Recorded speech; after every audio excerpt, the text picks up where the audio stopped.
শুভ দুপুর। আজকে দুপুরে ছিল মুরগির মাংস আলু দিয়ে, আর ছিল ইলিশ মাছের লেজ ভর্তা।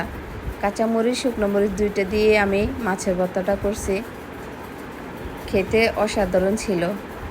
আর মুরগির মাংসটা রান্না করছি আমি বাটা মশলা দিয়ে। কালারটা জাস্ট ওয়াও, অনেক সুন্দর আসছে। সাথে নিয়ে নিয়েছি লেবু আর শসা।